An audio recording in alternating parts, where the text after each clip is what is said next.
kepada Allah Subhanahu wa Ta'ala,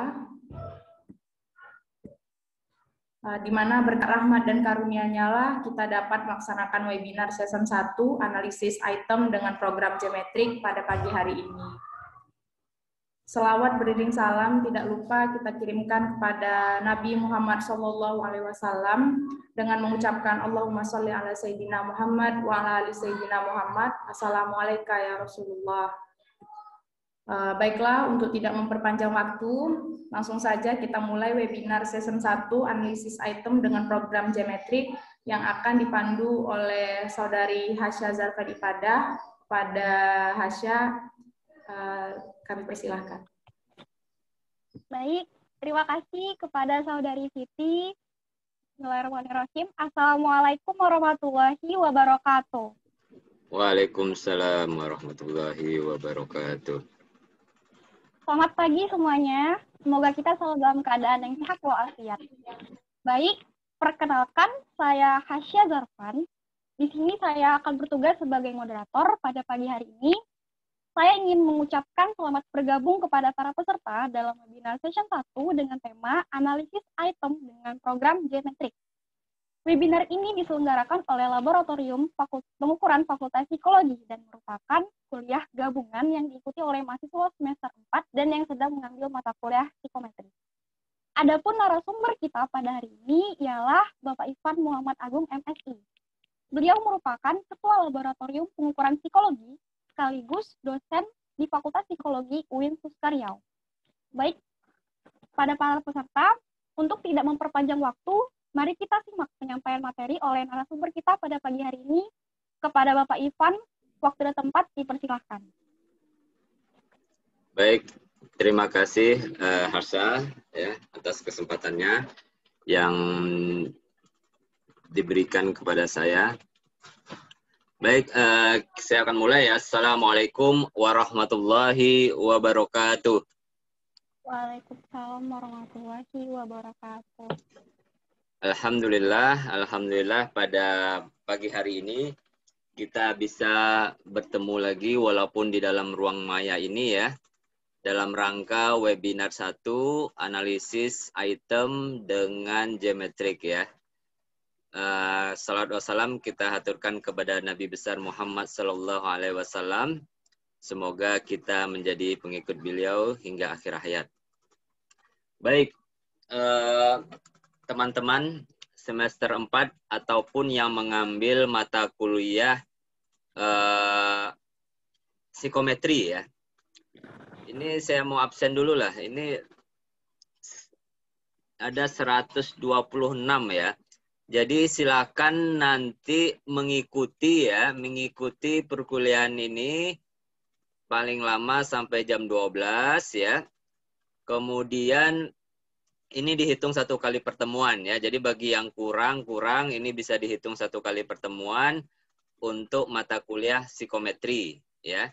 Nah, dalam kesempatan ini saya akan men-sharekan ya. Jadi dalam mata kuliah psikometri ini ada berapa dosen ya. Yang pertama saya, kemudian ada Bu Vivi, kemudian Bu Adva, kemudian ada Ibu siapa? Pak Zur gitu ya.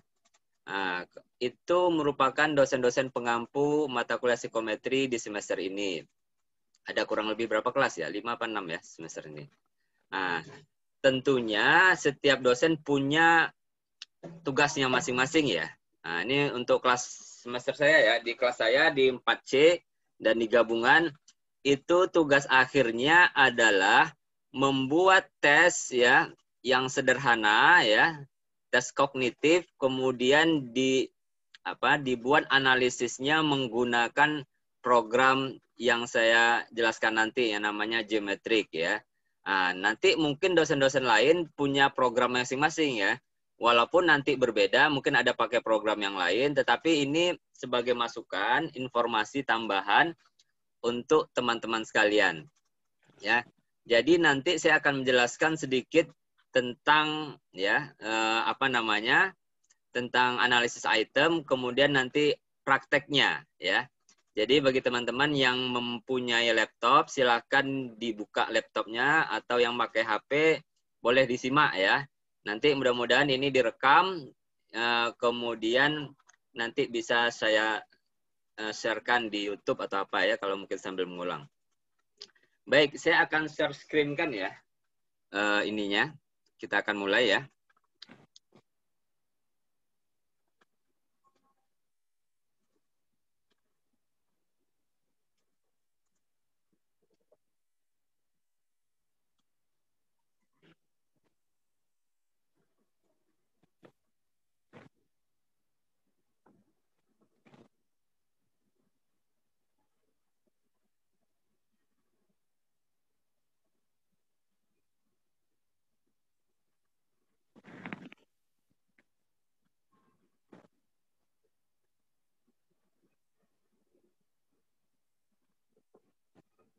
Baik, sudah nampak?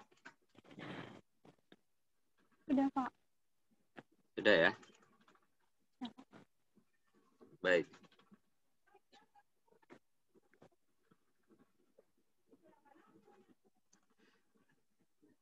Ini saya inikan dulu lah nih, biar enggak ganggu.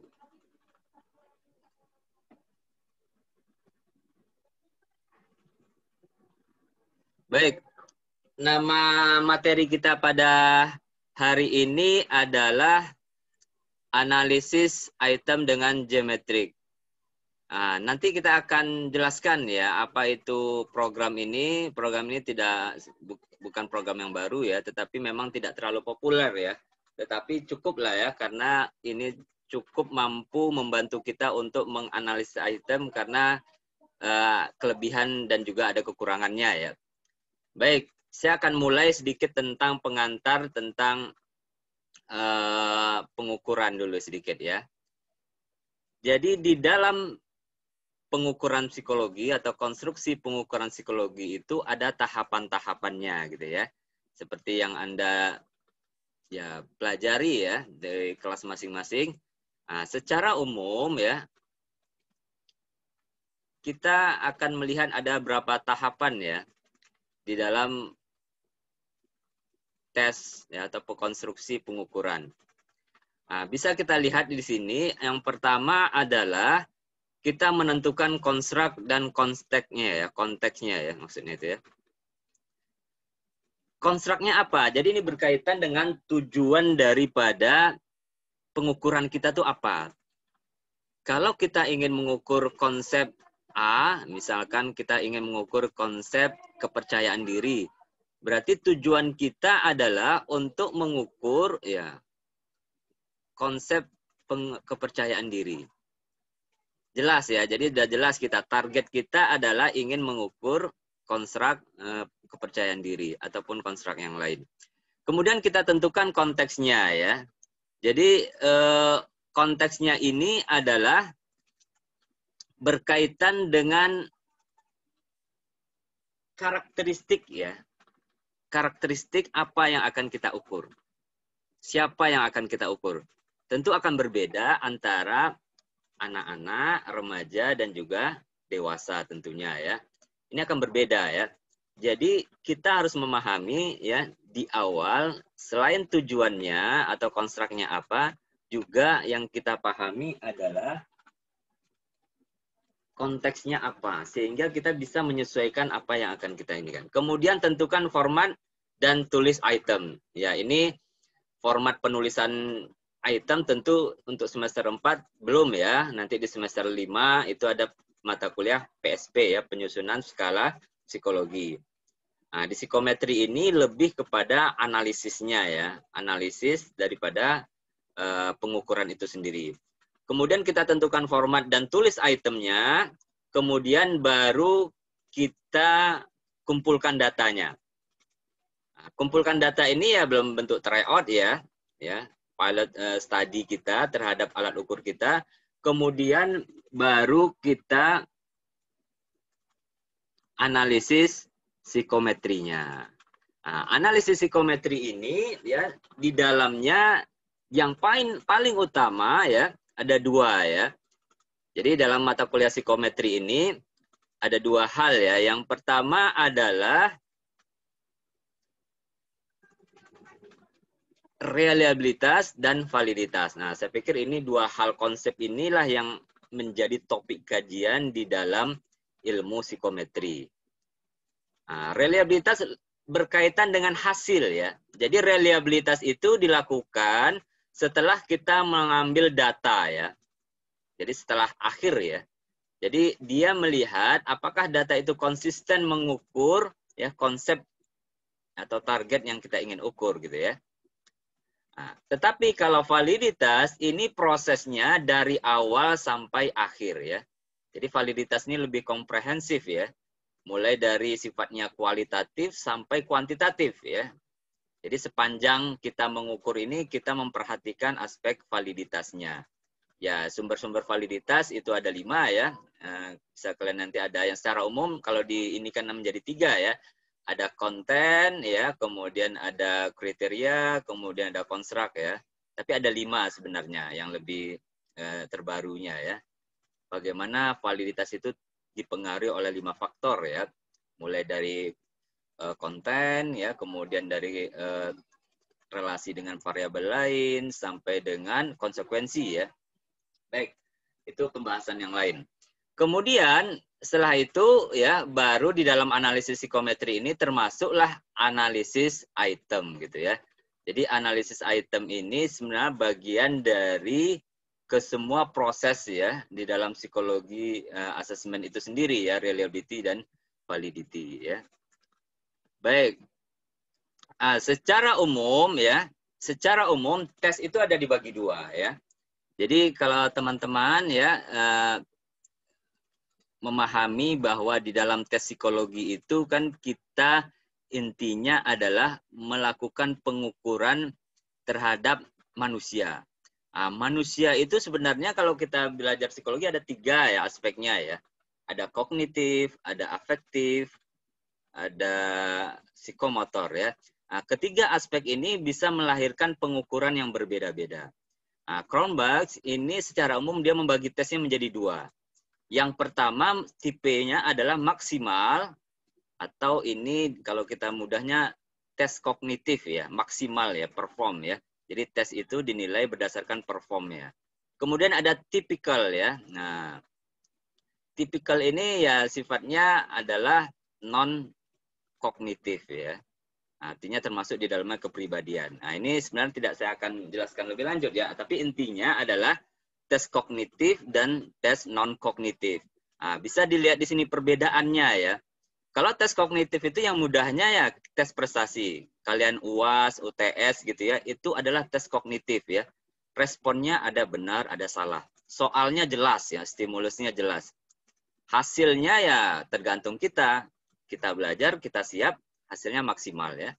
Kalau tipikal itu berbeda. Tes-tes kepribadian, skala-skala sikap itu tidak ada benar salahnya ya. Tetapi itu adalah ya bagaimana menggambarkan diri kita gitu ya. Jadi stimulusnya bisa jelas, bisa tidak gitu ya, tergantung ya, tergantung karakteristik tesnya ya. Jadi inilah secara umum ya, tes kognitif dan tes non kognitif, maksimal perform dan typical perform ya. Nah, ini yang harus kita pahami dulu ya. Karena nanti di dalam pengumpulan data itu tergantung bagaimana jenis tesnya ya. Jadi banyak dalam pengumpulan data. Secara umum tes ini adalah masuk dalam kategori ya pengumpulan yang menggunakan self report ya.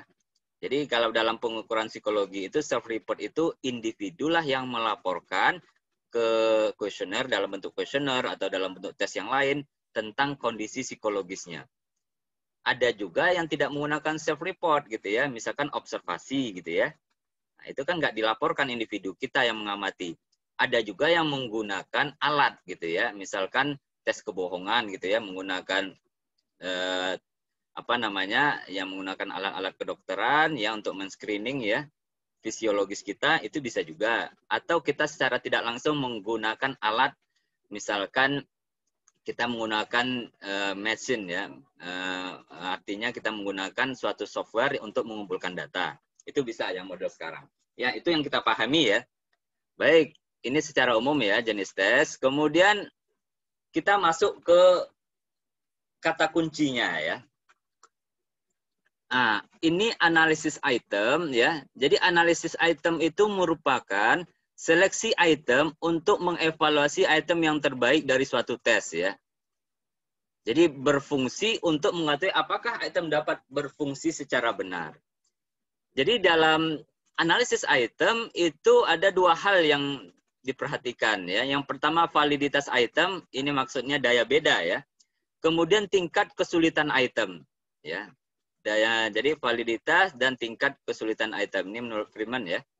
Jadi memang di dalam kita menganalisis item itu secara umum ya itu bisa kita bagi menjadi dua ya, tergantung perspektifnya apa.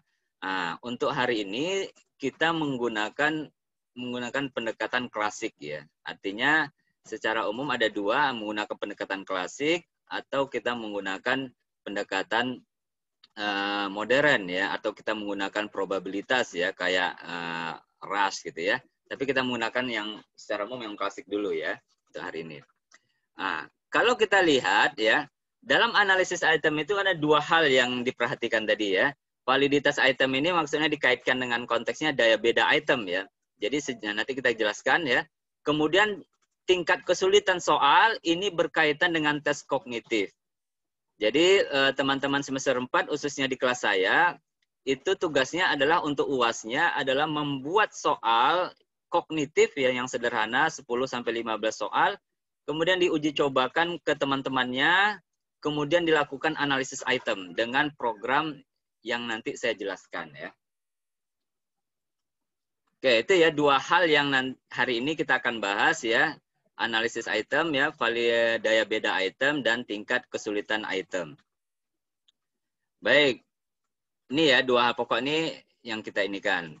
Kemudian kita akan jelaskan satu-satu ya. Yang pertama adalah daya beda item. Jadi daya beda item ini adalah sejauh mana item mampu membedakan individu atau kelompok yang memiliki dan yang tidak memiliki atribut yang diukur. Ini menurut Azwar ya. Jadi daya beda ini adalah kalau kita mengukur kepercayaan diri, maka item-item yang mendukung kepercayaan diri itu harus bisa membedakan antara item-item yang pro atau yang mendukung dan tidak yang mendukung. Artinya apa? Individu misalkan si A memiliki kepercayaan diri tinggi. Dia menjawab soal 1, 2, 3 itu adalah soal-soal yang mendukung kepercayaan diri tinggi. Misalkan itemnya adalah saya yakin atau saya mudah atau mampu berbicara di depan orang banyak gitu ya. Atau saya tenang-tenang mampu berbicara di depan umum gitu ya. Itu item-item misalkan mendukung kepercayaan diri misalkan ya. Saya mudah bergaul misalkan ya. Maka si A ini ya yang aslinya memiliki kepercayaan diri itu akan memiliki skor yang tinggi ya pada item-item yang favorable ya yang mendukung kepercayaan diri. Sebaliknya item-item yang berlawanan ya misalkan saya cemas, saya khawatir, saya tidak suka bertemu dengan orang lain, maka itu akan rendah skornya. Maka item itu harus bisa membedakan mana individu yang memiliki ya kepercayaan diri tinggi, mana yang tidak. Nah, itu ya.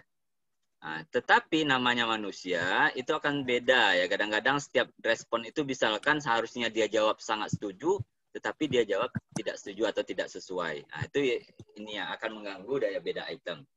Kemudian di dalam kita menghitungnya ada dua, signifikansi perbedaan proporsi kelompok atas dan bawah, dan yang kedua adalah korelasi poin biserial. Inilah yang sering kita lakukan ya, dua-dua ini ya. Jadi daya beda item itu dia membagi ya, skor kelompok atas dan kelompok bawah. Maksudnya skor ini adalah hasil akhir dari tes kita, kemudian di ranking, kemudian dibagi dua ya, yang atas dan yang bawah. Kemudian dikorelasikan dengan poin, ya. Bapak masih pengantar ya Pak? Karena slide-nya masih belum jalan Pak, masih di yang pertama slide-nya. Belum jalan? Iya Pak.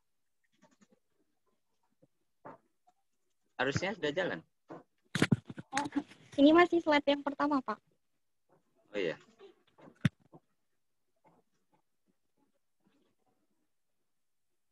Coba saya inikan lagi ya.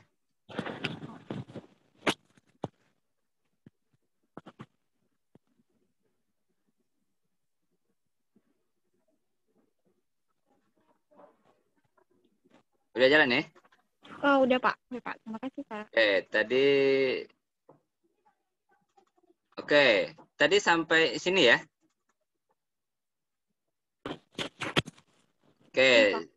Kemudian tadi ini penjelasan tadi ya, perbedaan antara maksimal perform dengan typical perform ya. Saya ulangi sedikit ya. Jadi tes itu ada yang tes kognitif itu maksimal perform, yang tes non kognitif itu adalah typical perform ya. Nanti bisa dibaca di bukunya Azwar juga lebih lengkap ya. Kemudian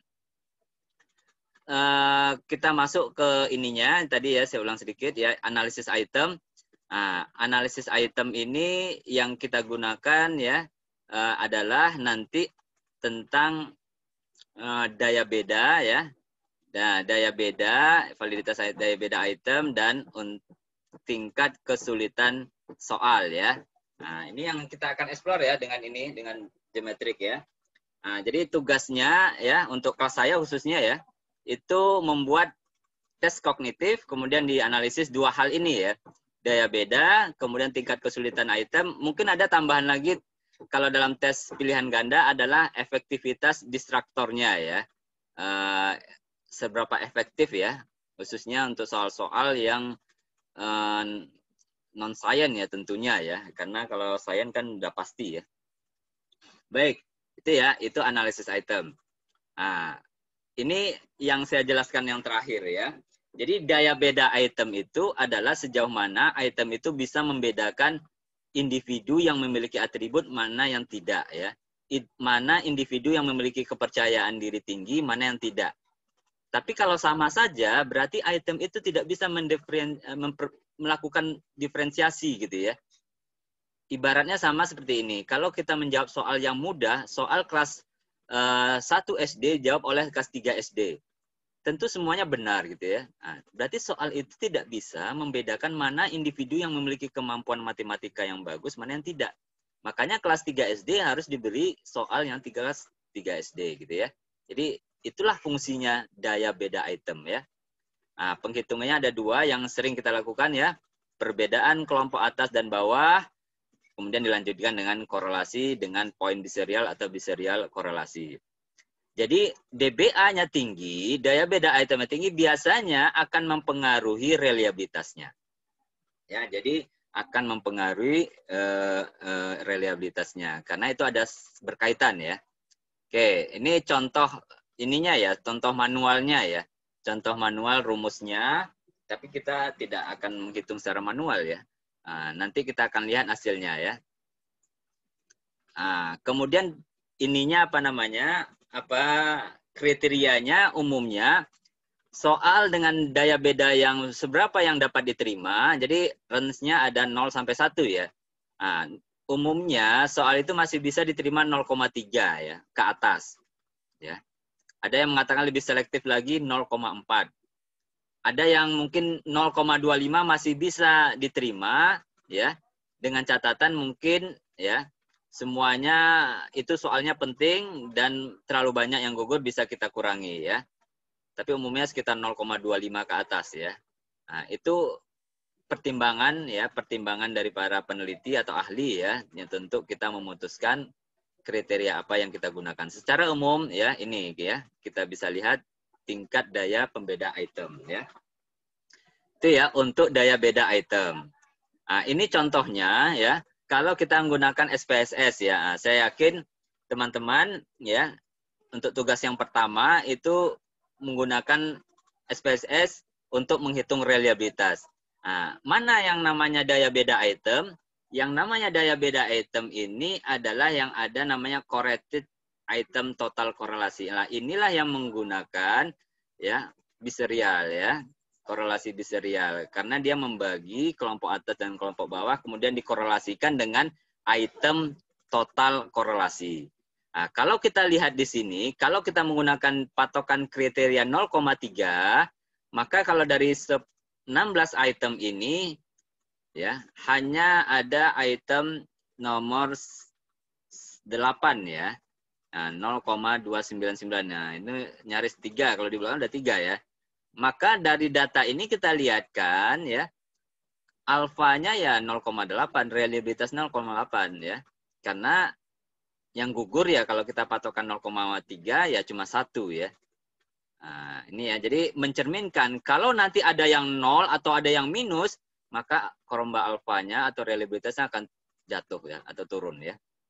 Jadi itu ya. Nah, mana yang paling tinggi ininya ya kita lihat ya. Kita lihat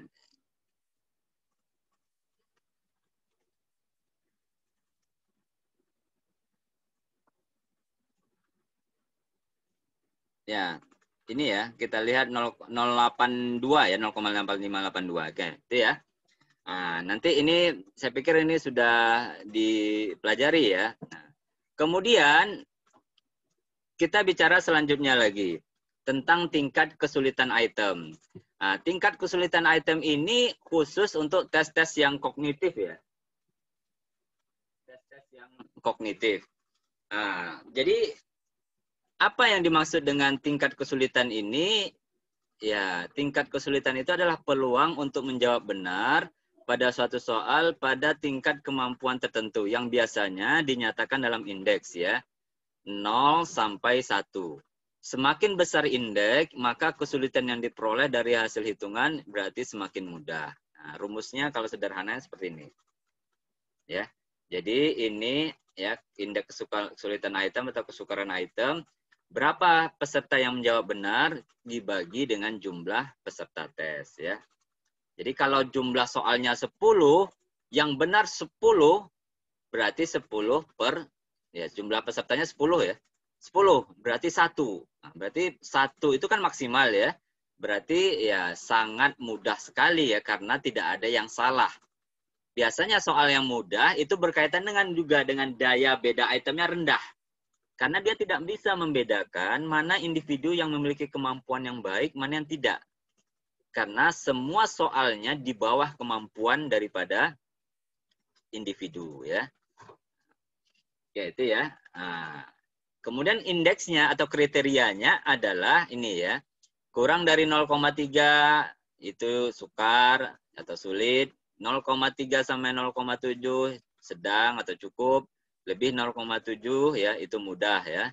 Nah, kalau 1 itu ya berarti ya semua dianggap benar ya, artinya sangat mudah sekali soalnya. Jadi kesulitan ini ingat ya hanya untuk tes kognitif ya. Karena ada benar dan ada juga salah. Baik, itu ya.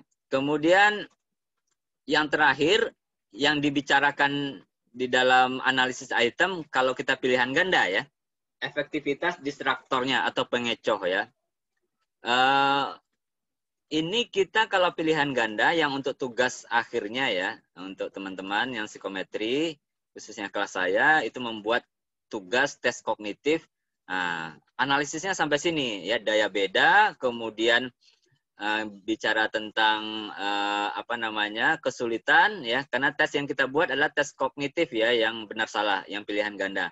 Kemudian kita lihat efektivitas distraktor itu bagaimana? Berapa ahli mengatakan ya paling sedikit 2,5% atau 0,025 ya. Nah, ini rumusnya ya. Jadi kalau rumusnya adalah, ya ini bisa kita lihat ya. Nah, jadi jumlah atau banyaknya siswa memilih jawaban yang tertentu dibagi dengan banyaknya siswa. Ya, jadi kita bisa lihat nanti contohnya. Nah, ini misalkan ya, ini distribusi jawabannya misalkan ya.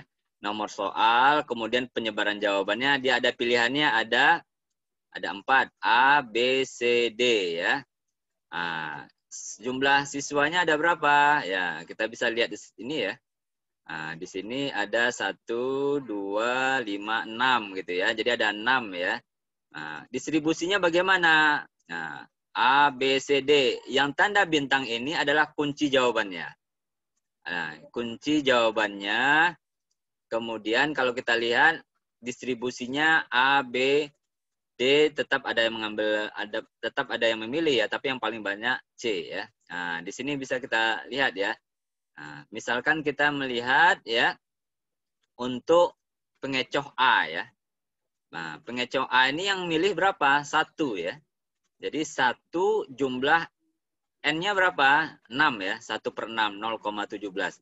Berarti 0,17 ini masih berfungsi ya. Nah, bagaimana kalau 0? Kalau 0 itu tidak berfungsi ya. Artinya pengecohnya itu harus diperbaiki atau harus diganti ya. Nah, itulah analisisnya ya. Cara kita menganalisis seberapa efektif ya pengecoh itu di distribusi jawaban yang kita buat ya. Nah, tentu cara yang paling mudah nanti silakan teman-teman di Excel bisa dibuat ya rumusnya ya, kan sederhana ya. Mungkin akan lebih cepat gitu ya, distribusinya A, B, C, D gitu ketahuan ya. Oke, itu sangat mudah sekali ya. Baik, itu ya untuk ininya. Kemudian apa yang kita gunakan ya untuk rekomendasi softwarenya ya, nanti bisa ditanyakan. Mungkin teman-teman dulu saya menggunakan Iteman ya, yang versi awal-awal ya. Sekarang saya pikir coba yang lain lah. Kita pingin yang lain ya. Kita bisa menggunakan Geometric ya, ini ya Geometric dengan kelebihan dan kekurangan. Kemudian kalau kita menggunakan pendekatan yang lebih modern, artinya kalau ini klasikal ya, Iteman dengan ini. Kemudian yang ini WinStep namanya ya. Ini Rush ya atau IRT ya. Ya, ini bisa menggunakan WinStep. Cuma kelebihan dari nanti kita gunakan Geometric ini dia bisa dua-duanya ya. Tapi untuk hari ini kita coba satu saja ya untuk klasikalnya.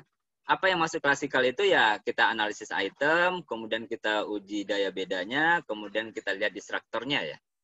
Oke. Sebelum sampai di sini ada yang mau ditanyakan dulu nggak?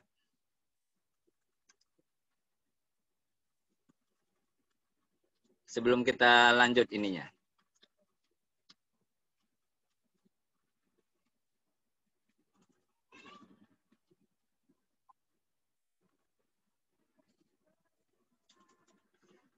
Boleh di chat ya atau apa, karena kemudian diinformasikan juga nanti menjelang tutup ya absennya baru saya share ya. Kemudian nanti saya teruskan ke dosen masing-masing. Silakan kalau ada yang mau ditanya boleh di chat, boleh. Sebelum kita ini kan.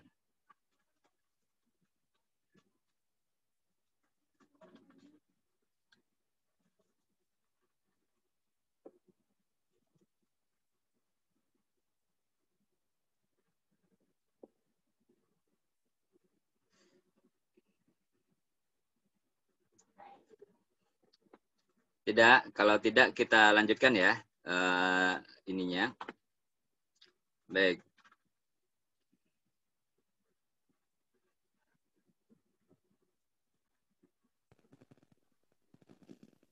Oh, maaf Pak. Ya. Udah ada yang bertanya Pak. Dari Clara Dwi Oktaviani izin bertanya Pak, cara kita mengetahui bahwa pertanyaan yang kita buat itu memiliki bobot yang baik bagaimana ya Pak? Ya, baik. Terima kasih ya. Jadi itu analisis item itu ya itu bisa secara kualitatif dan kuantitatif ya tentunya. Ya, secara kualitatif itu tentunya kita menggunakan parameter tertentu ya. Artinya kita membuat item itu nanti berkaitan dengan tujuan daripada pengukuran itu apa gitu ya. Nah, kalau sudah jelas kemudian ada kriterianya ya. Kriteria-kriterianya itu nanti dalam membuat item itu kita ada namanya blueprint ya. Itu blueprint itu seperti tabel, di dalamnya kita membuat aspek atau indikatornya. Jadi kita membuat kriterianya apa, ya. Jadi kalau kita misalkan pengukuran kecemasan, nah, aspeknya misalkan ada kognitifnya. Kognitif orang cemas itu indikatornya apa? Misalkan mudah khawatir gitu ya. Nah, khawatir inilah jadi indikator yang akan menjadi item kita. Nah, ini secara kualitatif ya. Nah, kita membuat, kemudian setelah kita buat berdasarkan teori yang ada, kemudian dilakukanlah tryout gitu ya, pengambilan data. Kemudian setelah pengambilan data itulah baru bisa dilakukan dengan analisis kuantitatif ya, dengan secara psikometrik, baik validitas konstruknya, reliabilitasnya ya, ataupun yang lainnya. Nah, disitulah kita bisa mempertimbangkan apakah item ini ya itu memiliki kualifikasi yang baik gitu ya. Nah, misalkan kalau kita lihat ya, di dalam sumber validitas itu ada namanya sumber validitas konsekuensi ya, berdasarkan konsekuensi.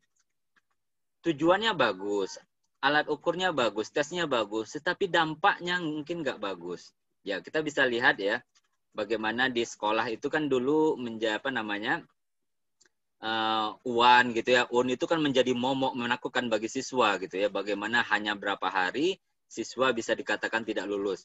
Mungkin tujuannya bagus ya, tetapi kan sekarang tidak ada lagi. Ternyata secara ini ya, kalau kita menggunakan kaidah validitas berdasar konsekuensinya, dampak yang dihasilkan UAN itu tidak lebih baik daripada efeknya gitu ya. Jadi suatu tes itu juga memiliki dilihat dari seberapa besar efeknya bagi siswa, bagi pengguna gitu ya. Nah, itulah yang bisa kita lihat ya. Nah, ini salah satu cara kita menilai kualitas item itu seperti apa. Gitu apa namanya ya.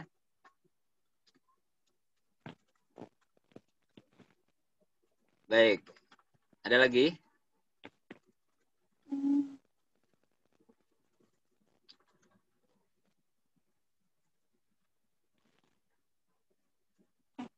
Mungkin itu dulu, Pak. Oke. Responnya bisa nanti. Oke. Ini saya pindahkan ke mana?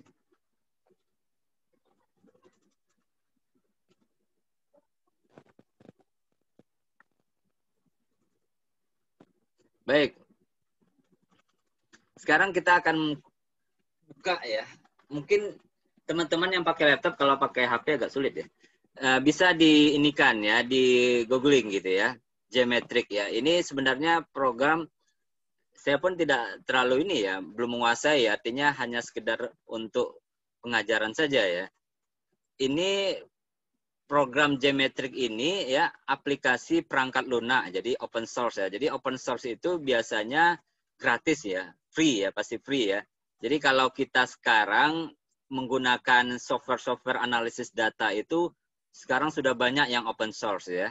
Misalkan kalau dulu kita hanya mengenal SPSS ya untuk analisis item. Sekarang kita udah banyak ya. Misalkan ada JISP, JAS gitu ya, atau ada Jamovi ya. Itu open source semua gitu ya. Artinya kalau SPSS mungkin perlu akses ini ya untuk berbayar ya untuk mendownloadnya. Tapi kalau open source ini free ya. Nah, artinya kita bisa mendownloadnya dan kita bisa menggunakannya. Nah, Geometric ini salah satunya gitu ya. Jadi fokus Geometric ini adalah untuk analisis item ya, bukan analisis untuk penelitian ya, untuk uji hipotesis. Jadi fokusnya hanya untuk analisis item. Nah, di dalam Geometric ini ada menggunakan dua metode. Jadi kelebihannya adalah menggunakan psikometri tradisional, ya di dalamnya ada analisis item klasik, estimasi reliabilitas, ada fungsi item diferensial. Kemudian ada modern juga ya. Jadi modern ini yang tadi respon item ya, non parametrik ya, atau item IRT gitu ya, RAS juga gitu ya. Nah, jadi itulah kelebihannya ya gitu ya. Yang tradisional juga ada, yang pengukuran modern juga ada. Kalau dibandingkan WinStep, ya mungkin ini sedikit lebih ini ya, walaupun outputnya ya lebih sederhana gitu ya. Oke, jadi Geometric ini sebenarnya dikembangkan oleh Patrick Meyer gitu ya. Jadi ini berasal dari ya tahun 2002. Jadi memang belum lama gitu ya, belum lama sekali seperti yang lainnya gitu ya. Nah, kemudian dirilis tahun 2009 ya. Nah, ini berubah ya, terakhir versi 4 sekian gitu ya. Jadi ini historinya ya tentang geometrik ya. Kemudian apa keunggulan dari geometrik ini ya? Kalau kita bandingkan yang kita pakai dahulu, saya pakai biasanya Itemen ya. Yang jelas yang pertama mudah dan friendly gitu ya. Kemudian menyediakan fitur klasikal dan modern test gitu ya. Kemudian tampilannya tentu lebih menarik ya, walaupun outputnya ya kurang lebih hampir sama ya dengan Itemen ya, artinya biasa saja gitu ya. Nah, inilah keunggulannya dari geometrik ini. Nah, ini ada bukunya, tapi buku ini berbayar ya. Saya hanya down applied measurement with geometric gitu ya. Silakan nanti dicari di internet. Mungkin ringkasannya saja ya, tidak fullnya. Nah, kemudian silakan ya teman-teman ya yang ingin coba nantinya ya bisa mendownload gitu ya. Ini linknya sudah saya sharekan, bisa dilihat di sini ya. Itu geometrik ya, item analysis ya. Nah, di sini nanti bisa di-download gitu ya. Download geometri versi 4 ya, 1.1 gitu ya. Nah, di sini kita bisa milih gitu ya. Yang Windows installer gitu ya. Kalau sudah, ini yang sudah ada ininya ya, ada Java-nya, tapi kalau belum ada bisa di bawahnya ya. Windows installer with GRE ini ya. Nah, ataupun dengan menggunakan Mac itu tergantung ya, softwarenya apa gitu ya. Nah, secara umum mungkin Windows ya. Nah, silakan di-download ya. Nah, dia tidak terlalu berat ya, nggak seperti SPSS, paling puluhan mega ya, tidak terlalu besar sekali. Nah, ini yang kita gunakan ya. Kemudian setelah kita download ya, kemudian kita install ya. Nah, install, nah itu sangat mudah sekali ya, silakan dicoba nanti. Kemudian ya, tampilannya kurang lebih seperti ini ya.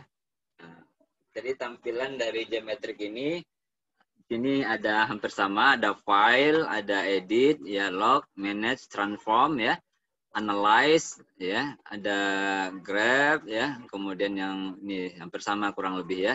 Jadi ini ya untuk menampilkan data-datanya ya. Nah, ini saya akan jelaskan secara umum ya, ininya dulu.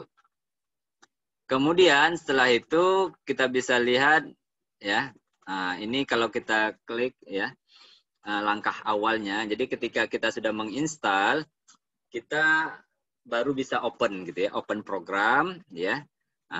Open program ini ya, pertama tentu kita menyiapkan datanya ya. Nanti kita juga belajar menyiapkan data. Kemudian baru kita buat create datanya ya. Create data, kemudian baru open data, baru import ya. Nah, jadi ini tahapan kurang lebih ya. Proses-prosesnya kurang lebih hampir sama dengan yang lainnya. Kita menyiapkan data dulu sudah ada, kemudian baru kita import gitu ya. Kita buka, kemudian baru kita import. Oke, langkah berikutnya, jadi ini secara umum saja ya.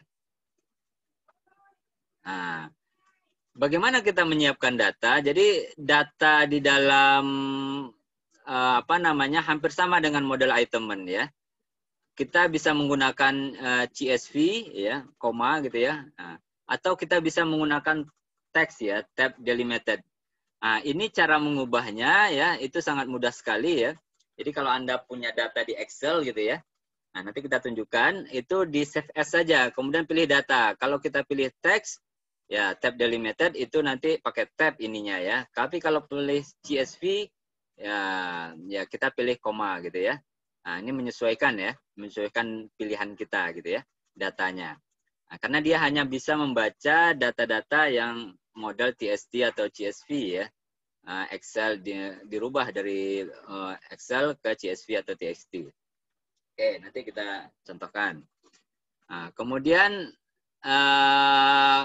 setelah kita input datanya, kemudian kita ada item scoring ya. Item scoring ini membantu kita ya menjelaskan ya bahwa item-item itu punya nilai ya. Nah, itu bisa ada basic item, tapi nanti kita menggunakan advanced item yang lebih lebih mudah atau lebih fleksibel ya. Nah, ini item scoring. baru setelah itu dilakukan analisis. Nah, ini hasilnya ya. Jadi ini hasil yang model skala Likert ya. Ini hanya untuk melihat reliabilitas ya. Jadi kalau sebelah kanan ini reliabilitasnya, ini macam-macam. Biasanya kita menggunakan alfa ya. Nah, ya jadi ini ya. Nah, kemudian yang sebelah kiri ini ya ini ada namanya, ini pilihannya ya, karena Likert itu ada 4 misalkan ya, 1, 2, 3, 4. Ya, kemudian difficult-nya, kesulitannya kita nggak ini ya, karena tes Likert sikap itu ya tes yang tidak melihat tingkat kesulitannya ya, karena dia tidak ada benar salah.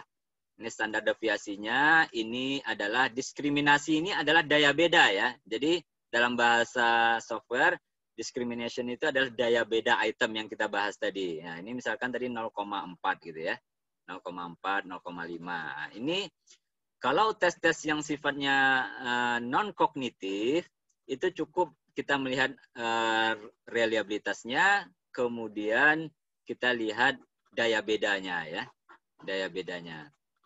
Nah, apakah sesuai, apa tidak, gitu ya, kriterianya berapa, gitu ya.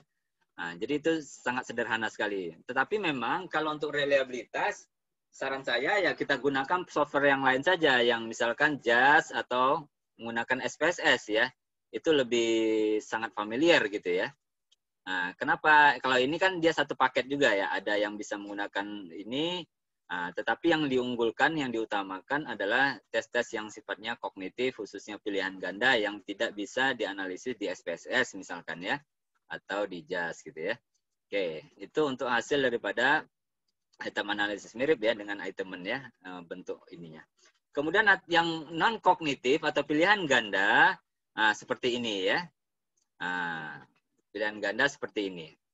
Nah, pilihan ganda itulah baru kita memperhatikan ya, pilihannya A, B, C, D, kemudian tingkat kesulitannya ya, standar deviasi per pilihannya secara dan juga itemnya, kemudian daya bedanya. Nah, inilah yang kita perhatikan menjadi titik tekannya ya untuk teman-teman, untuk yang tugasnya ya, tugas akhirnya ya.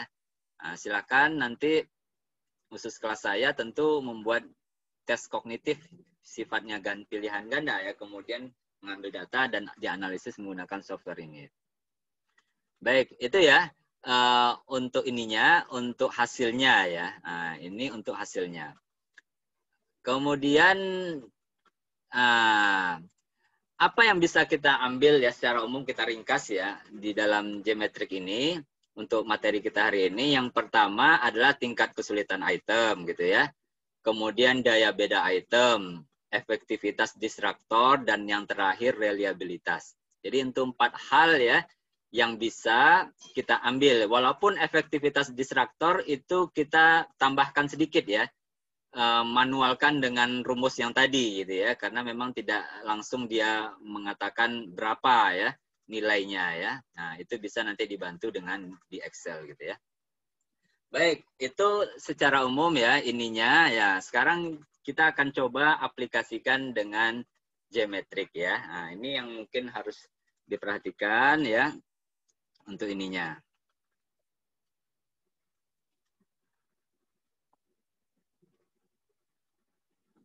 Oke. Baik, kita akan coba ya dengan ininya. Sebentar, saya share screen lagi nih.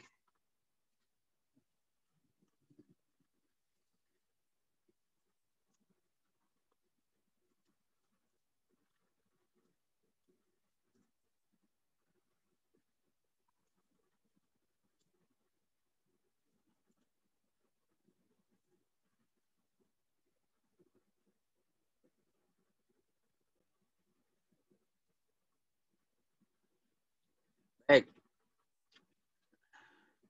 Yang pertama yang harus kita siapkan adalah data ya. Sudah kelihatan ya? Jadi data itu umumnya ya, kalau kita menggunakan tes yang kognitif ya, misalkan tadi saya minta kalian membuat soal 10 buah, kemudian kalian sebarkan ya pilihan ganda. Maka data distribusinya kurang lebih seperti ini gitu ya. Nah, ini dalam bentuk Excel biasa ya. Nah, ada 12 orang atau 11, kemudian ada 10 soal. Ini distribusi jawabannya dari Ari sampai ya. Ya, ini sama ya. Kemudian jawabannya ya. Kemudian kalian juga menyiapkan kuncinya kalau pilihan ganda di set yang lain gitu ya. Kunci jawabannya seperti ini ya. Nah, kalau untuk tes yang sifatnya non kognitif ya atau ini bisa seperti ini distribusinya. Nah, ini kalau di kelas saya kemarin sudah ini kan ya, mengambil data yang sudah ada, deskripsi ya. Nah, modelnya seperti ini kurang lebih. Ini data skala ya, reliabilitasnya atau skala yang isiannya ini responnya ya, ini nomor itemnya ya. Nah, ini isiannya. Nah. Oke, itu datanya ya. Maka langkah yang pertama kita harus rubah ini data ya menjadi CSV ya. Misal kita rubah datanya. Caranya bagaimana? Kita klik file, save as gitu ya. Nah, misalnya kita simpan di Geometric. Nah, kita latihan ya 2 misalkan ya. Nah, ini kan masih Excel ya, XLS ya. Tinggal dirubah saja ya. Nah, sini ada CSV gitu ya. Nah, CSV, delimited ya, karena ada banyak juga ya. Atau teks ini ya, tab juga boleh ya. Tapi kita mulai coba CSV ya. Kemudian kita save ya. Sama dengan yang ini ya, yang tadi pilihan ganda ya. Nah, ini mirip ya, hampir mirip ya.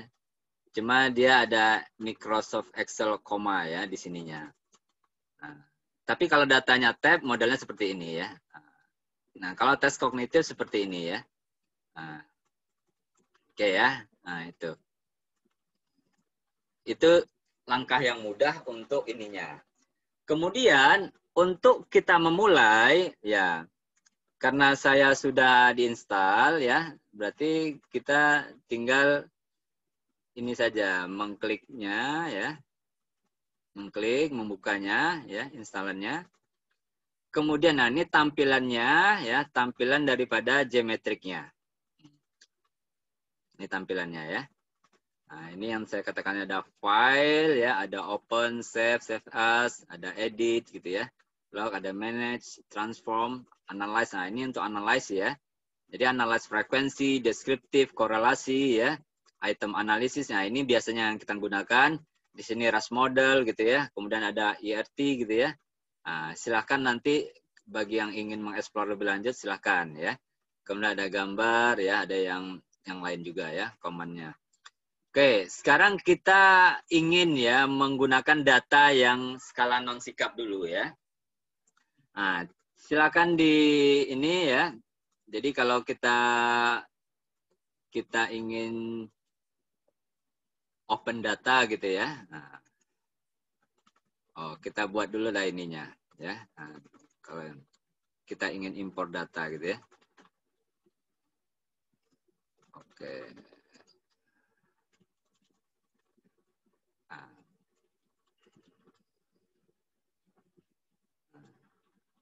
Ya, latihan 1 misalkan ya. Oke, kita ini ya. Kemudian kita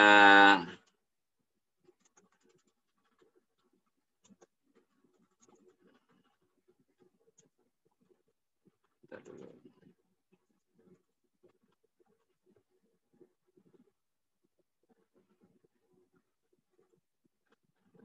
Nah, tadi kan kita buat lat 1 ya. Nah. Kemudian baru kita impor ya. Nah, kita cari ininya ya, namanya misalkan boleh lat 1 lagi ya. Namanya terserah ya, kita cari filenya yang di geometrik tadi ya. Filenya. Nah, ini yang CSV ya. Jadi lat reliabilitas geometrik 2 tadi yang baru kita buat ya. Oke, karena dia koma, kita klik koma. Tapi kalau dia tab delimited ya kita pilih tab ya, kita pilih koma ya. Oke. Kemudian kita import.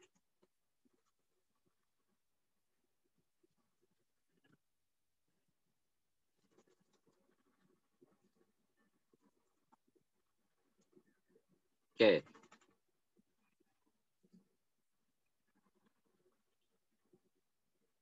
Kita klik ini. Nah, ini ya. Nah, ini datanya yang bentuk Excel ya, cuma pindah saja ya. Nah, langkah selanjutnya adalah kita kasih scoring ya.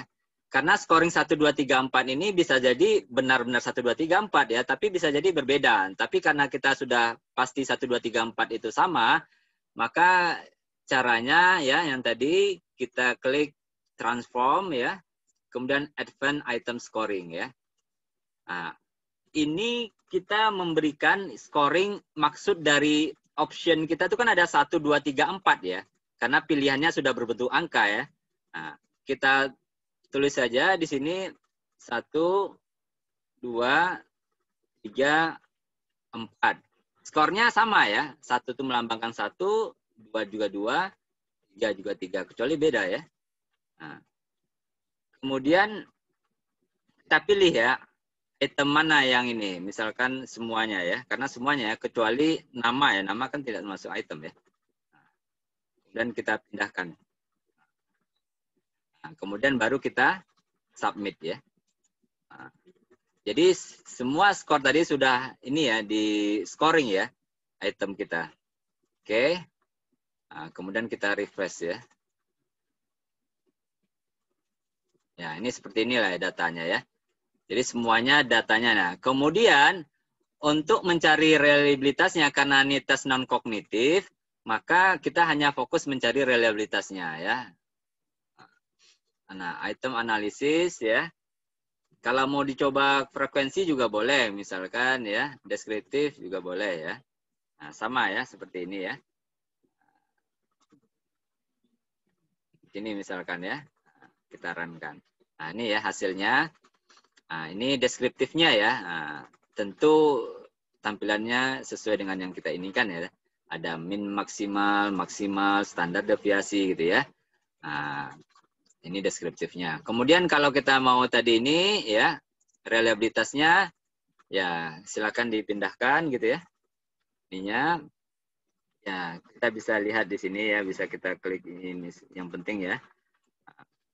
Kemudian ya kita langsung run saja. Nah, ininya. Ya, ini yang tadi ya. Nah, kita abaikan ya, ini pilihannya ya. Nah. Oh, ini sorry.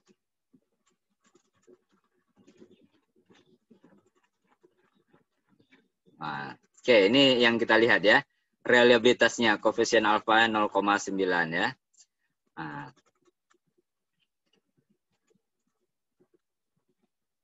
Ya, itu ya. Nah, itu yang paling utama. Nah, tapi memang kalau saran saya, untuk analisis reliabilitas untuk tes non-kognitif, kita bisa menggunakan software yang lebih familiar ya. Lebih mudah kayak SPSS dan yang lainnya. Nah, ini sekedar informasi, dia bisa melakukan tes uji reliabilitas untuk tes non-kognitif yang model Likert, dan juga yang pilihan ganda. Oke, itu ya untuk tes yang non-kognitif. Nah, sekarang kita masuk yang tes kognitif. Nah, ini yang harus diperhatikan ya untuk teman-teman yang tugasnya UASnya membuat ini. Jadi setelah kalian membuat soal, kemudian kalian sebarkan ya ke teman gitu ya, misalkan kurang lebih 20-30 orang, kemudian kalian dapat hasilnya, maka kalian harus siapkan datanya ya. Jadi silakan disiapkan datanya ya. Nah, misalkan datanya kurang lebih seperti ini ya. Nah, datanya dibuat seperti ini ya. Kemudian nanti baru kita siapkan analisisnya. Baik, kita ini ya, kita lakukan analisis menggunakan geometrik ya. Yang pertama kita hampir sama ya.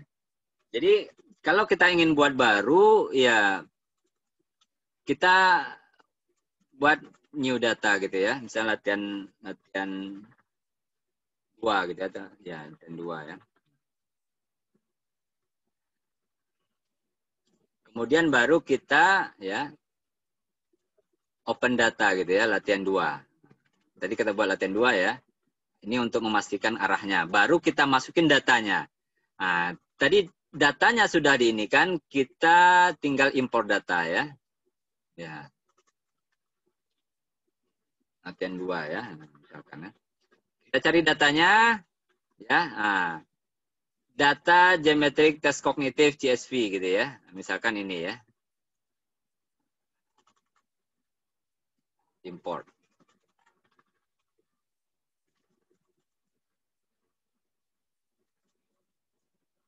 Nah, ini kurang lebih ya.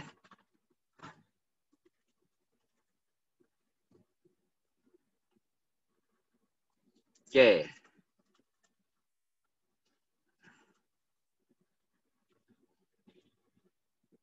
Nah, hapus dulu nih.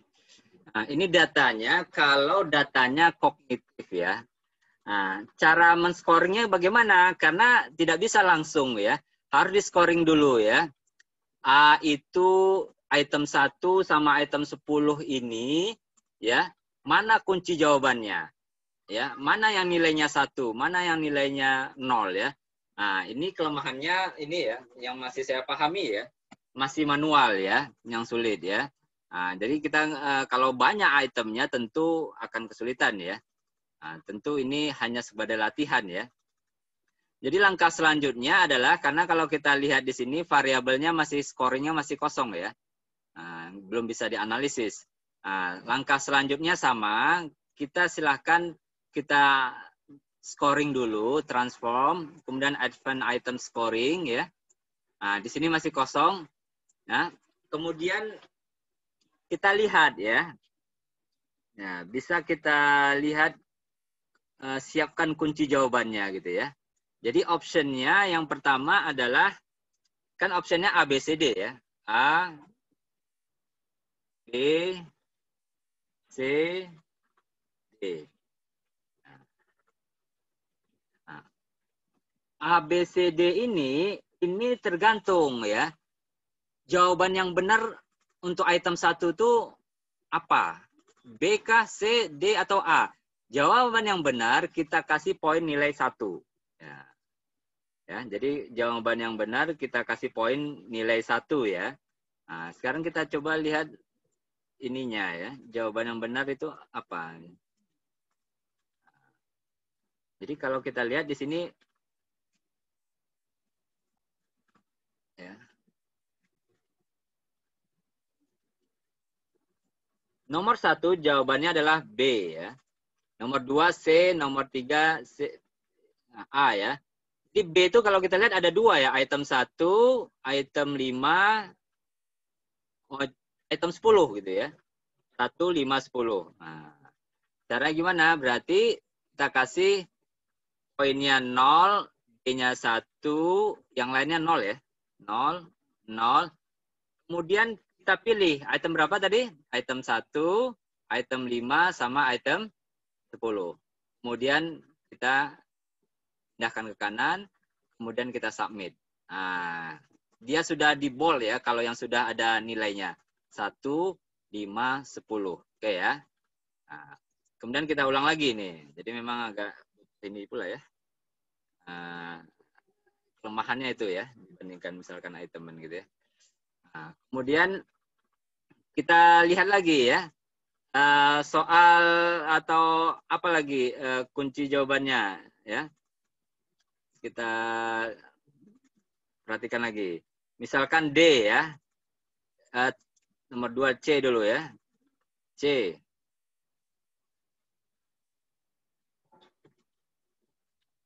Ya. C itu ada di nomor 2, nomor 6, kemudian 2 dan 6 ya. Nah, C ya. 1, 0, 0. 2, dan kita tahan 6. Pindahkan, kemudian kita submit lagi ya. Nah, kemudian A, B, C, D ya. Oke, sekarang kita lihat lagi ya kunci jawabannya. Yang A itu yang D dulu ya. Nah, yang D itu 3, 8, 378 ya. Nah, 0, yang D kasih poin 1, 0 ya. Ya, 373 kita kontrol 378 gitu ya. Oke, kita submit. Berarti tinggal nomor 9 ya. Nah, kita lihat apa kuncinya nomor 9. A ya. A itu ada 2 ya, 4 dan 9 ya. Oke. Berarti kita inikan lagi.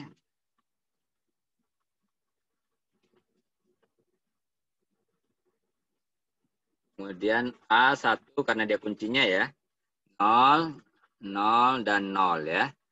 Kemudian kita tunjukkan 4 dan 9 ya. Oke. Berarti sudah semua ya.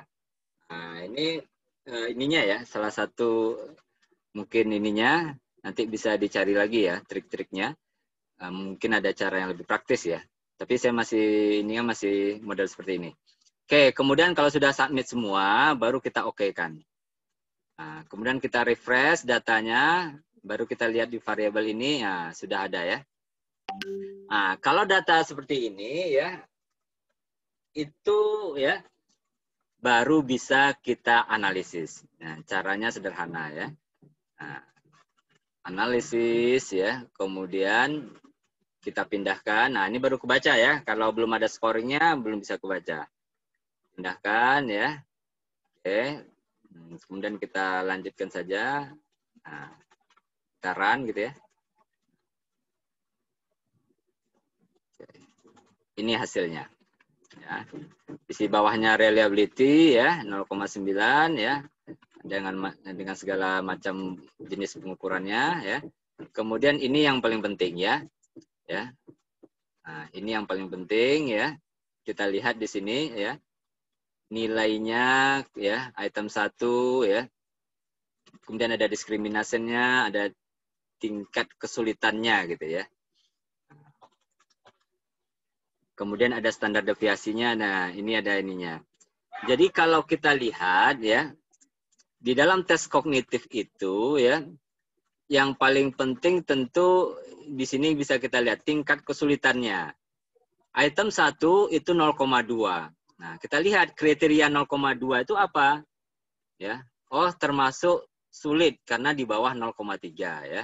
Jadi itu menganalisis itemnya seperti itu ya. Kemudian kita lihat daya bedanya ya. Daya bedanya 0,6. Kriterianya di atas 0,3 misalkan ya. Tadi kita lihat ya. Berarti itu baik. Item ini bisa membedakan gitu ya. Nah, bagaimana? Ada nggak daya bedanya negatif? Coba kita cek ya. Oh, ternyata nggak ada ya. Nah, cuma memang daya beda dalam per item atau per ini ya. Per apa namanya. ABC-nya ada yang negatif ya, tapi kita perhatikan yang overall aja semuanya ya. Nah, kita lihat tingkat kesulitannya ya. Kesulitan yang paling sulit dari mana? Dari 10 ini ya, tingkat kesulitan yang paling sulit itu tentu yang mendekati 0 ya. Itu 0, item 3 ya. 0,1 sekian ya. Kemudian ada item 4. Dan yang paling mudah, oh ini nomor 9 ternyata 0,0 ini ya. 6 ya, lebih kecil dari 1 ya. Nah, kemudian kita lihat yang nomor 10 juga termasuk sulit ya. Nah, ini ya, jadi kita bisa melihat tingkat kesulitannya berdasarkan kriteria yang kita buat. Kalau dia mendekati angka 1, itu akan lebih mudah. Kalau dia mendekati angka 0, sulit. Jadi kalau kita lihat secara overall gitu ya, mana yang paling sulit, mana yang paling mudah gitu ya. Jadi secara umum seperti itu. Nah, dalam tes-tes kognitif umumnya distribusi soal itu ya kurang lebih 50% sedang, 25% mudah, 25% itu sulit. Nah, kalau kita lihat di sini ya, ada ya, misalkan di apa namanya, di nomor 4 gitu ya. Ada yang jawaban pilihannya D 0,0 gitu ya. Artinya di sini nggak ada yang menjawab ya apa namanya distraktor D gitu ya, penyebaran D. Berarti ini kurang bagus gitu ya. Nah, ini bisa nanti dimasukin gitu ya. Nah, kuncinya apa? Kuncinya ada di A tadi ya. Nah, ya, ada di A. Nah, ternyata ya di sini kita lihat ya 0,1 sekian 0,1 ya. Nah, ternyata distraktor D ini tidak ada yang menjawab ya. Nah, ini bisa kita lakukan untuk menghitung pengecohnya, tentu kita buat distribusinya ya. Distribusi yang jawab A itu berapa orang dari sekian orang. Yang B berapa orang. Baru kita biar efektifnya, baru kita bisa hitung efektivitas distraktornya. Nah, kalau ini hanya melihat secara umum aja ya. Pasti kalau 0 ya, yang 0 ini nggak ada milih berarti harus diperbaiki ya. Harus diperbaiki distraktornya. Nah, itu kurang lebih. Ya. Jadi kemudian daya bedanya kita perhatikan ya, berapa daya bedanya, kemudian disandingkan atau digunakan kriteria kita 0,3. Kalau di atas 0,3 berarti bagus ya, berarti dia bisa membedakan mana individu yang memiliki kemampuan, mana yang tidak ya. Jadi kurang lebih nanti ya bentuk daripada hasil laporannya ya. Jadi bentuk ininya bisa kita seperti ini gitu ya. Nah, jadi teman-teman yang ininya bisa kurang lebih seperti ini. Jadi daya bedanya berapa diterima ya atau tidak atau perlu diperbaiki lagi soalnya, tingkat kesukaran atau kesulitannya bagaimana ya.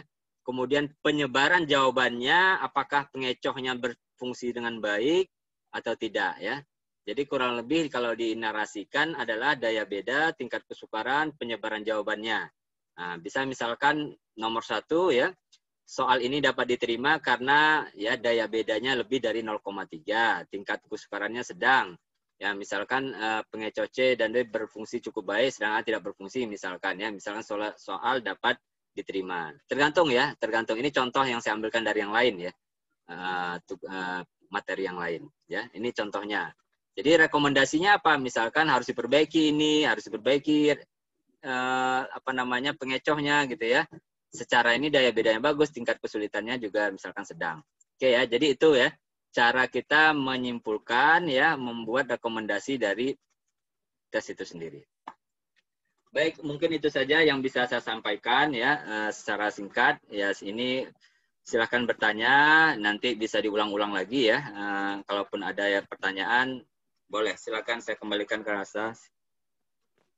Baik Pak, terima kasih kepada Bapak Irfan atas penyampaian materinya pada pagi hari ini. Selanjutnya saya akan membuka sesi tanya-jawab. Jadi bagi teman-teman yang ingin bertanya, silahkan bertanya pada kolom chat box dengan terlebih dahulu mengetikkan nama dan kelas. Jadi bagi teman-teman yang ingin bertanya, silahkan dengan mengetikkan format nama dan kelas, kemudian pertanyaannya.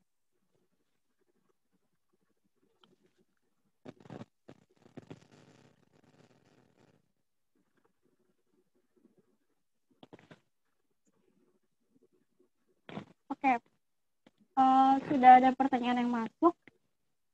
Saya bacakan pertanyaannya, Pak. Ya.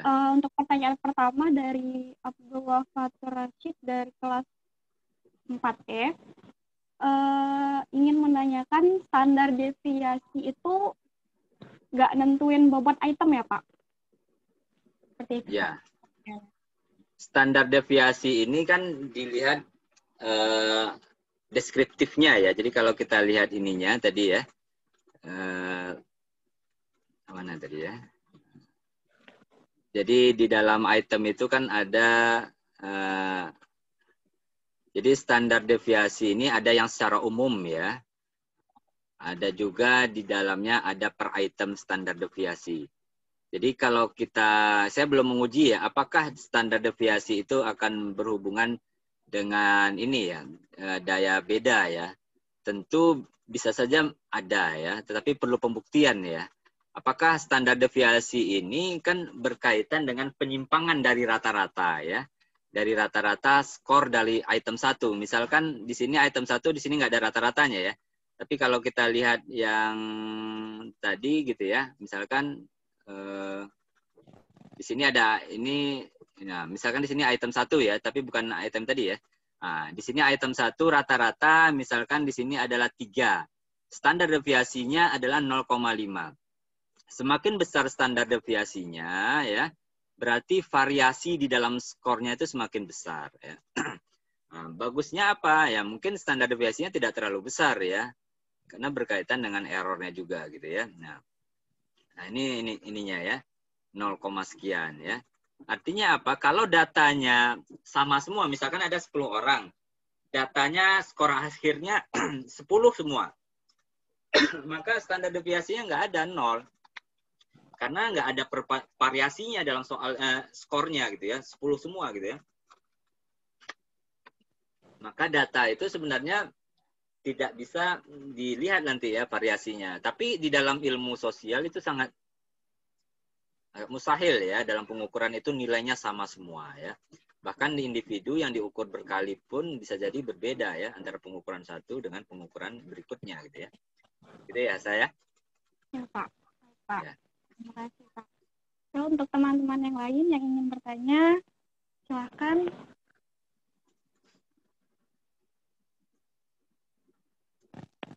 Mungkin ada perwakilan dari kelas A nggak? Atau boleh perwakilan ya? Silakan kalau mau bertanya ini boleh. Atau di kelas bagaimana gitu ya? Atau pakai apa itu bisa sharing. Atau kelas A, kelas B, kelas D gitu ya. Atau kelas E gitu ya.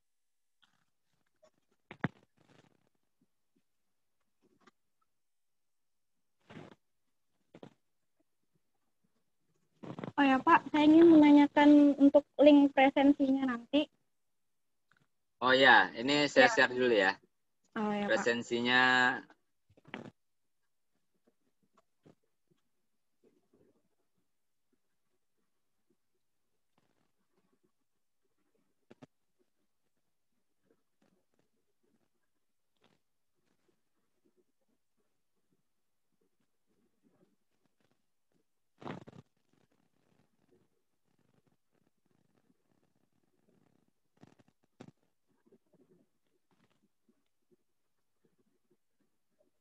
Itu ya, daftar hadir sudah saya sharekan ya. Ya Pak. Ke semuanya. Baik. Ada pertanyaan lagi Pak ini dari Sandy kelas 6B. Bagaimana cara mengetahui kecacatan pada item yang sudah kita rancang? Ya, nah, definisi kecacatan itu apa dulu gitu ya? Karena kalau kita menggunakan kaidah tadi analisis item, kemudian ada daya beda, maka kalau kita sepakat menggunakan itu ya kita menggunakan kriteria itu. Apakah satu soal itu memiliki daya beda? Misalkan daya beda. Kalau daya bedanya itu tidak bisa membedakan mana individu yang memiliki kemampuan, mana yang tidak ya. Misalkan kita ingin mengukur kemampuan matematika. Tapi soalnya nggak bisa membedakan gitu ya, mana yang pinter matematika, mana yang tidak. Itu berarti soalnya kalau kita menggunakan bahasanya cacat, tidak bisa membedakan. Ya. Atau kalau kita berkaitan dengan tingkat kesulitan, kalau soalnya terlalu sulit semua, terlalu sulit, maka bisa jadi soal itu cacat juga. Karena dia nanti tidak bisa mengukur ya kemampuan yang sebenarnya gitu ya. Jadi tingkat kesulitan itu tentu kita berdasarkan ya tes-tes sebelumnya ya, tes kemampuan. Jadi kalau anak SD itu yang kita berikan soalnya dengan kemampuan segini seperti ini. Ada yang sulit, ada yang sedang, ada yang mudah gitu ya. Kecuali kalau kita lomba-lomba di dalam misalkan lomba-lomba olimpiade ya, tentu tingkatnya itu kan jauh lebih sulit ya. Nah, tapi disitulah tantangannya ya, kalau itu lomba berbeda ya dengan. Oke, baik Pak. Terima kasih. Teman-teman yang lain silakan yang ingin bertanya atau ingin sharing kelas psikometrinya.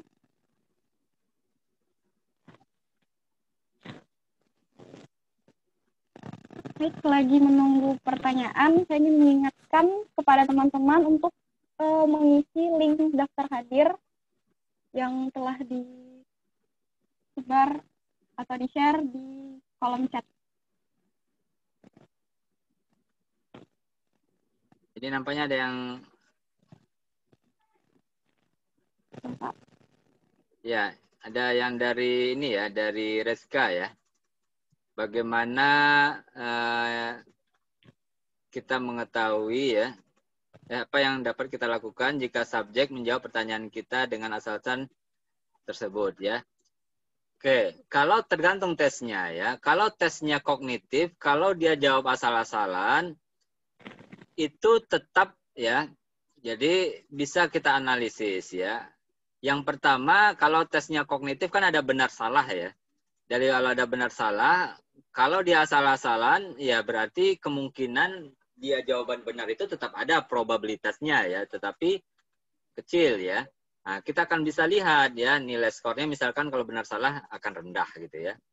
Nah, tetapi kalau tes-tes yang sifatnya apa namanya non kognitif, kita akan bisa lihat polanya ya, pola daripada jawabannya.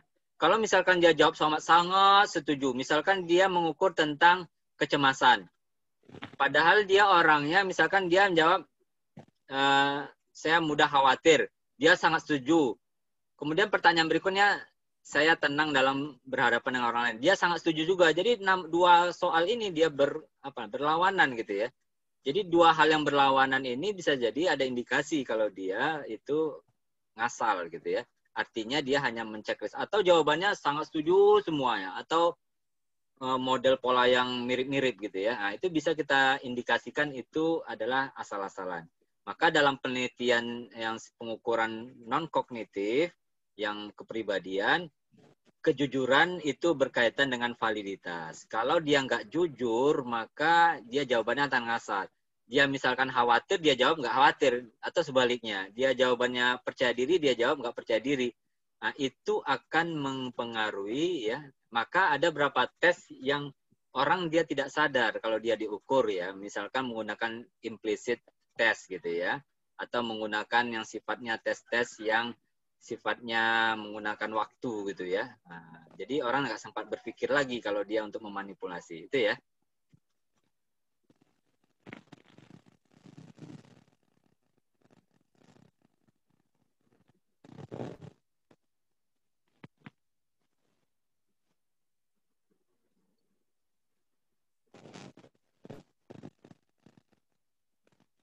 Baik, kalau bagi teman-teman lainnya yang ingin bertanya, silakan langsung mengetikkan pertanyaannya pada kolom chat box.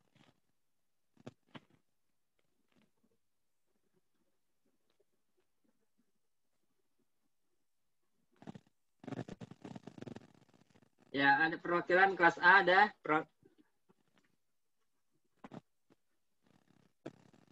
Kelas B.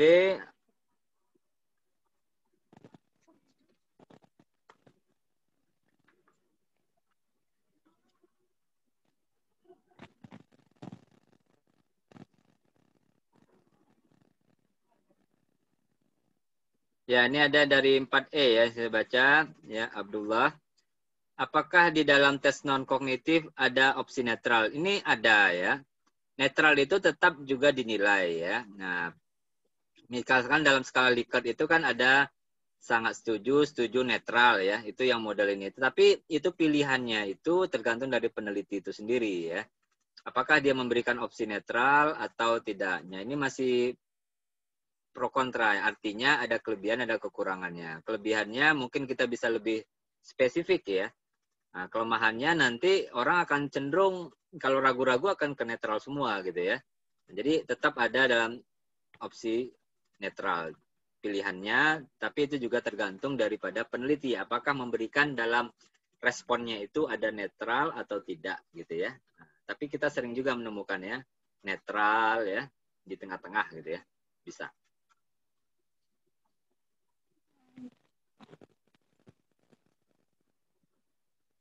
Kemudian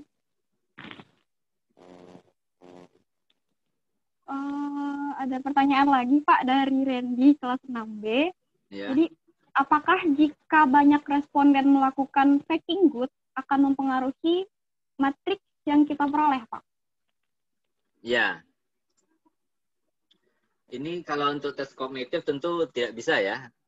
Ini kan sifat-sifat faking good-nya untuk tes yang non kognitif ya, khususnya berkaitan dengan normatif ya. Nah, itu apakah bisa ya dicek ya? Sebenarnya ada bisa dicek gitu ya. Tetapi itu dengan pengukuran yang lainnya gitu ya. Jadi memang apa namanya? Itu namanya apa namanya? Pengukuran itu berkaitan dengan ya, misalkan kalau ada alat ukur yang lainnya gitu ya. Jadi kita membandingkan, tidak bisa langsung kita mendetek gitu ya. Wah, ini orang nih faking good nih. Tapi di dalam itu kita harus buktikan gitu ya. Apakah dia hanya untuk menampilkan sesuatu yang ini ya, sesuatu yang baik-baik saja, sehingga apa namanya itu mempengaruhi hasil. Dan itu harus bisa kita buktikan ya. Nah, misalkan di dalam apa namanya dalam pengukuran skala, kalau kita tahu item kita ini memiliki tingkat penerimaan yang tinggi gitu ya, nah itu bisa diukur gitu ya. Artinya orang cenderung yang normatif saja gitu ya. Orang cenderung normatif, maka kita ada alat ukur yang lain untuk membandingkan gitu ya. Apakah dia social reliability-nya tinggi gitu ya, penerimaan item itu tinggi. Artinya misalkan buang sampah itu ya orang sepakat semua gitu ya dengan apa yang dinyatakan dalam item itu. Misalnya membuang sampah sembarangan itu satu yang tidak baik, ya kan orang sepakat gitu ya. Atau pertanyaan-pertanyaan yang kadang-kadang sebenarnya pertanyaan tentang stres atau cemas, tetapi dia tidak mau menjawab gitu ya, bahwa dia sebenarnya stres. Nah, ya. Tetapi dia sebenarnya jawabannya berlainan. Maka kadang-kadang kita ada cross-check item gitu ya. Melihat item nih. Kadang kalau item itu tidak konsisten antara satu dengan yang lain, itu bisa saja dia ya membuat faking good itu ya. Maka cara yang paling mudah yang atau paling sederhana, kita menghindari gitu ya pertanyaan-pertanyaan yang memungkinkan orang ya yang sifatnya normatif sehingga orang cenderung ya faking good ya. Itu ya, Arsa.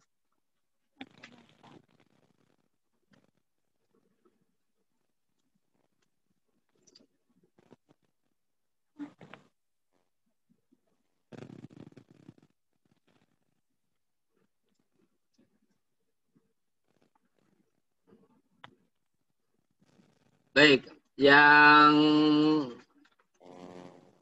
masih ada lagi? Kalau untuk di kolom chat sudah belum ada pertanyaan lagi. Oke, ya. Jadi untuk teman-teman yang khususnya kelas saya yang semua gabungan sama ini, itu sedikit tentang ini ya, tugas-tugasnya untuk UAS-nya, untuk membuat tes kognitif, kemudian dianalisis dengan analisis item ya, dengan geometrik. Tapi nanti untuk kelas yang lain itu tergantung ininya ya, dosennya ya, apakah menggunakan itemen gitu ya, atau menggunakan yang lain gitu ya.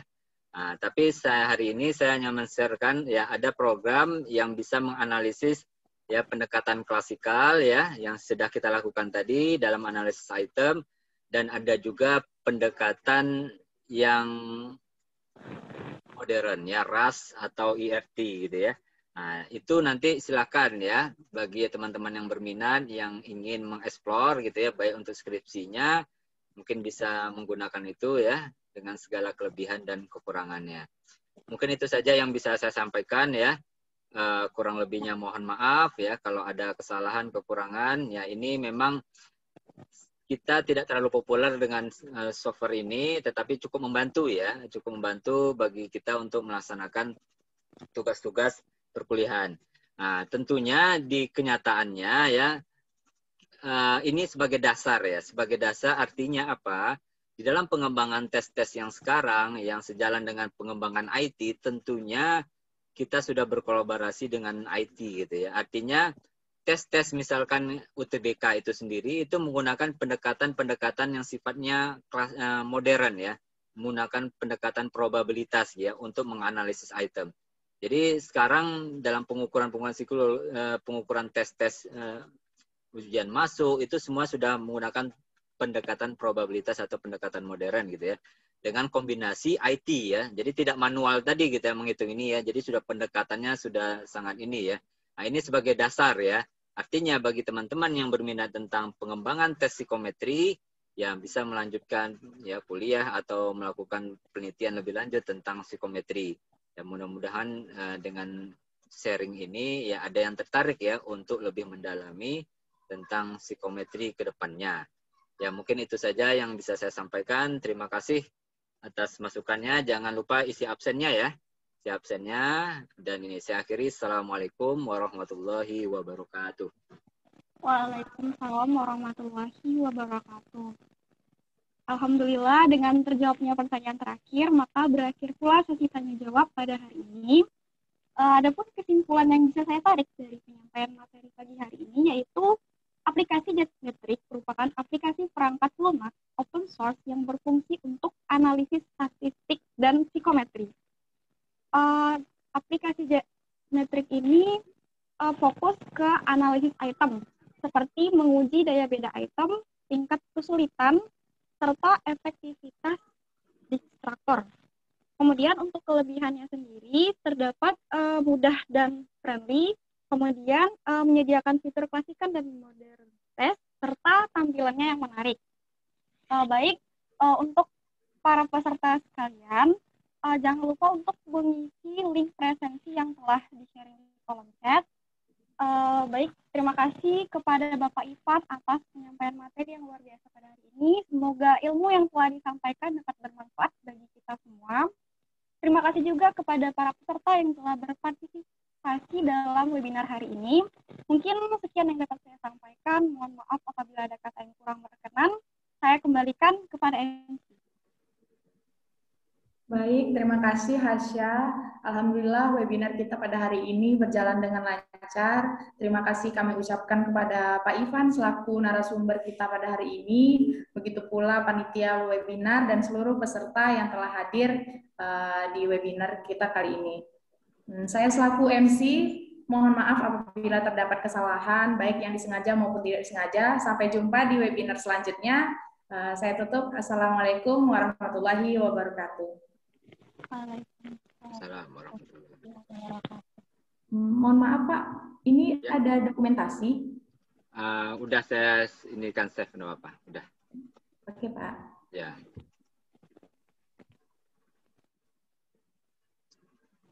Baik, terima kasih ya semuanya, Siti, kemudian Alda, kemudian ada juga Asa. Atas ininya untuk ini, kemudian nanti kedepannya tentu kita akan lakukan webinar-webinar yang lain untuk adik-adiknya. Baik, mungkin itu saja ya. Ini kan saya tutup ya. Saya pamit. Terima kasih atas kerjasamanya. Siapa satu lagi? Fitriona? Oh, udah lulus kakaknya. Kak Fitri udah lulus Pak. Udah lulus ya. Oh ya. Ya. Tapi kalau ada nanti ini minta sertifikat boleh hubungi saya ya. Di ini ya. Ya sebagai asisten ya kalau mau ya. Oke ya. Baik, terima kasih ya Siti, Asa dan Alda ya. Saya akhiri ya. Wabillahi taufiq wal hidayah. Assalamualaikum warahmatullahi wabarakatuh. Pamit ya. Assalamualaikum warahmatullahi wabarakatuh. Terima kasih banyak Pak. Ya, sama-sama.